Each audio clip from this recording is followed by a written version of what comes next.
Now, the 10-minute drill. This is a big one. Brought to you by TireOutlet.com. Wholesale prices, premium service. Let's go, let's go, let's go. Hit it. All right, let's go. Sports concepts and rationalizations coming your way. We call it the 10-minute drill. We kick it back and forth, ladies and gentlemen. And at the end, we give you an opportunity to win. What are we giving away today, Beef? No. We're not giving him a body. No. Not going to kill anyone either. No, our lucky winner at the end of the segment, Dan's going to get a pair of tickets to see Thomas Rhett. Okay. Coming up October 4th down at the Veterans Memorial Arena. Tickets for that go on sale this Friday, 10 a.m. on Ticketmaster.com. You'll also get dinner for two from Chick-fil-A. That Thomas Rhett show, by the way, he'll be joined by Dustin Lynch, Russell Dickerson, and Rhett Atkins down at the arena. It's Trace's boy. Big time. That'll be a good time, yeah. So I wouldn't mind snagging a couple of those for myself. I'll get the party started, Jeff Prosser. I'll ask you about what's the thought? Why would Jim Chaney leave Georgia for Tennessee, and does that hurt Georgia? Well, there's probably a relationship there with Jeremy Pruitt. Sure. Should be my first. No. It strikes me as very odd. There's probably a friendship there. Yeah. It's probably a contractual thing, a friendship thing. I'm sure money's a part of it. I heard $1.5 million. Yeah. But I think Georgia What is Chaney? What is he? He's OC. He's OC. Yeah. Okay. Yeah. Was he the OC at Georgia? Yes. Most recently? Yes. He's been their OC for the whole time. No, I don't think it hurts him a bit. If I'm Georgia. No? No. All right. I don't think the offensive coordinator has a thing to do with Georgia's success. The recruiting does. Yeah. Right? Yeah. And so no. But I will say this. Now, for the first time since Phil Fulmer was forced out, Tennessee appears to know what they're doing. I know the season ended with a dud. They kind of got hot in the middle there. They had the upset over Auburn. They positioned themselves for a bowl, and then they lost to Kentucky Vandy and blew it at the end. But I feel a little bit more danger growing in Knoxville for the rest of the division than I have for Dooley and Jones and some of those guys. What do you make of it? Do you think I would first off, I'd like to nominate Georgia to hire Steve Sarkisian. Be perfect. But I suppose that their other guy over there, Coley, will get the job, and that'll be that. But I think it's look, he got a lot of credit, man. Jim Chaney got a lot of credit for the job in Georgia's offense. That it's been pretty successful. How long has he been in Georgia? Since Kirby, with Kirby. He came with Kirby. But he was at Tennessee in 2009 through 12, I believe. Was Chaney at FSU at one point? No, he's been all over. A running back coach at one point. All over the SEC. And then graduated up. Listen, I'm big on head coaches and talent. And coordinators are nice, and certainly they can make a difference. Don't get me wrong. But I think Georgia – look, here's how I'll answer it. How many flipping coordinators have come and gone in Tuscaloosa the last 10 years, Dan? Well, that's because he's the GOAT. Another reason why he's the GOAT. It's so funny that you bring that up because yesterday I heard the national perspective, them all blaming because Loxley's going to Maryland. That happens every year with Saban. Every year one of his coordinators is leaving. Yeah. I mean, he fired one last year before the title game. Tennessee, Jim Chaney, since he got into the SEC back in 2009, Tennessee, Arkansas, Pitt, Georgia, and now back to Tennessee. So, anyway, also probably a few ties there. You know, also was with he and Joe Tiller used the spread at Purdue. Basketball on grass is what they called it. Yeah, Chaney has been around a long. It's a name you've been hearing for decades. Yeah, it seems like so. Yeah. You don't keep records of these kinds of things. So, there's nothing to gauge against if it's happened before. But I do think it's remarkable what happened on back-to-back nights with true freshman college athletes. Yeah, and we saw Trevor Lawrence establish himself as the next great pro player. Right. With what he did against Alabama and to culminate a true freshman season that's incomparable, really, correct, as quarterbacks go. And that's followed up last night. Look, not that it was Zion Williamson. I'm sorry.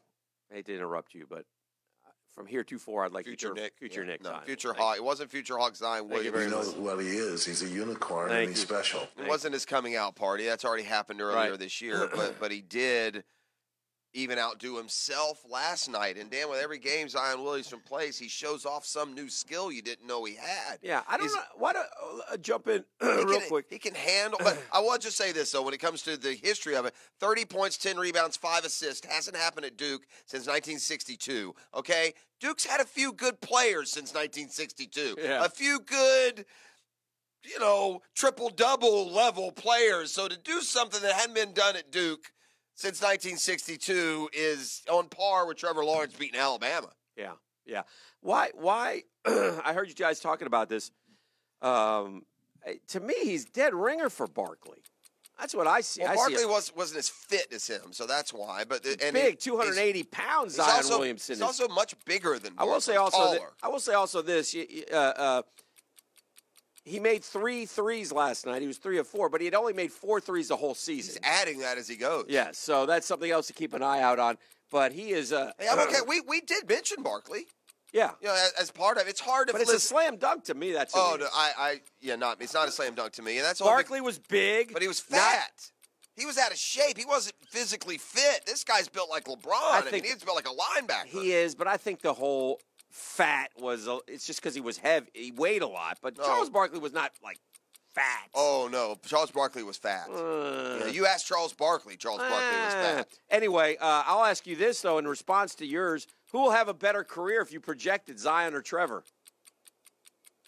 That's a good one. I'd say Trevor Lawrence. Oh wow. I think he's going to be an elite quarterback in the NFL for every year he plays, and I think and that league plays to a little more esteem than the NBA. I'll ask you the drill poll question of the day. You can go to @Dan Hicken if you want to vote. Best coaching hire so far: Kingsbury, LaFleur, or Arians? Bruce Arians by a country mile. What a coup for the Bucs yesterday. The fans agree. The Googans agree. 84% right now. That is a highway robbery. In fact, if I'm the rest of the league, I'm asking so I can just quit with a year left on my contract, go broadcast for a year, and then take any job I want. I mean, I'm a little ticked if I'm the Arizona Cardinals. Well, it's another mark on the Cardinals. Because he kind of went urban on him, too. He kind of stepped down with health reasons, and then after out of it for a year, realize. But you're wondering, did he want to get away from the GM out there, the Keim guy out there? Because this is weird, man. Why did Wilkes only get 1 year at Arizona? He has a rookie quarterback. He goes 3-13. He gets fired. And then and the players seem to talk about him glowingly. So I don't think that's fair either. There's a huge disconnect going on, and I have a huge problem. Not a huge problem. I don't care. They're not my teams. They can good. I hope they both go 0-16. Obviously, you're not going to go 0-16 if you have Aaron Rodgers, but LaFleur and Kingsbury, to me, are two blah hires. And I find it hard to believe those are your best options out there. I really do. So, anyway. He, at Arizona, who, by the way, 1 year after he left, fell to nothingness at 3-13. Right. He went to a wild card game, then he went to the NFC Championship game. He went 10-6, 11-5, 13-3, and then 7-8-1 and 8-8. So yeah, he was starting to recede a little bit. That's because Carson Palmer got hurt and he didn't have a quarterback. But and that was after Bruce Arians got his first shot way too late. Right. Remember he took over for Chuck Pagano and won Coach of the Year as an interim. Remember that? Yes. He went 9-3 with the Indianapolis Colts in 2012. He's a good coach. If he can stay healthy, he'll be fine. Yeah, that's a slam dunk. Are you disappointed at the level of prestige that the Jags are interviewing at offensive coordinator? I'm sorry, what? What'd you say? Prestige worldwide. Oh, no. Like Darrell Bevell carries some clout. That carries a name. Monken and Bevell are those the guys? Those are the guys you should be talking to. Todd Monken is interviewing today. Cutter would have been a guy to talk to, but Atlanta snatched him up. Got to get me some. I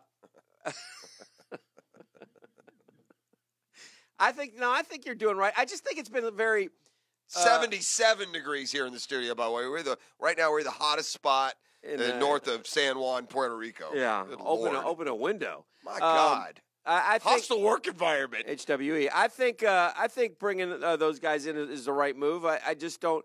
Who else is out there? Who's the? I mean, I have some flag football play calling experience. I could draw up some ball plays if they need me to, but I don't think they'd be interested. It'll be interesting to see what they end up doing. And also, remember, you got to listen, this is a huge, I'll just say this about the Jags. It's something that we all know, but this is kind of 5-11 ain't going to cut it. You know, if you go 5-11 again, changes are coming, right? So they expect to be back competitive in 2019. How do you get back to that level?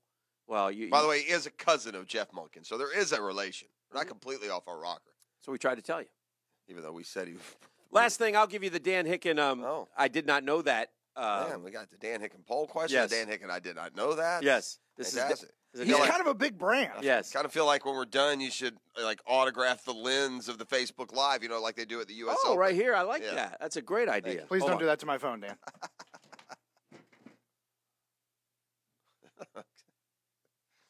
There you go. You're welcome. You can see right up your nose. You're welcome, World Wide Web. I did not know this. Prestige worldwide. Heard. You know, Thibodeau got canned, right? And so last night I was looking. Yeah, they're talking to Hoiberg. Huh? They're talking to Hoiberg. I didn't know. No, it's not that. Oh. I knew that. Actually, saw Hoiberg's name up on the bottom line somewhere, saying he wants to coach and all that. So I knew that. Do you know the coaches though? Right now, the coach of the T-Wolves. Maybe Jeff Prosser did not know that. Might slide this by you. Well, I mean, he's been there like a game. I have no idea who they. Yeah, but you'll know who it is when I tell you. Okay, well, who is it? So, so they come into the locker room all excited because they won the game last night. Oh yeah, it's Flip Saunders' kid. Yeah, and they're screaming, "This is for Flip!" Yeah. And I'm like, "Flip? I thought Flip passed. What's going on here?" So I had to go. Flip did pass. He did. Yeah, it's his son. I know. Well, they ran a play. The first play of the game, they ran Flip's favorite play. Oh, yeah. They ran a pick and roll kick out to Andrew Wiggins, and Wiggins responded with it. He finally had a good game all these years later after being the number one pick. He had like 40 points and 10 boards, or 30 and 10, or something. Well, good for him. Well, anyway, they won the game, and Flip Saunders' 32-year-old son was coaching. Yeah. Him. So anyway, I thought that was interesting. I did not know that, and he carries quite a legacy up there in Minnesota. We didn't obviously cover him much, but Yeah. Was Flip Saunders the coach when they played the Lakers in the finals?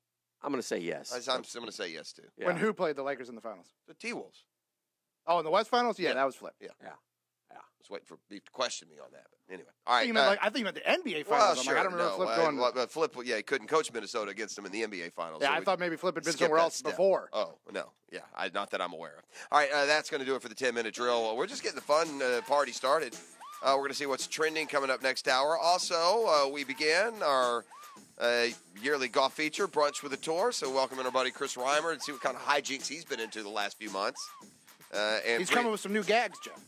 Okay, good. Well, that's exciting. And, of course, we need to get an early start because the Players is 2 months away.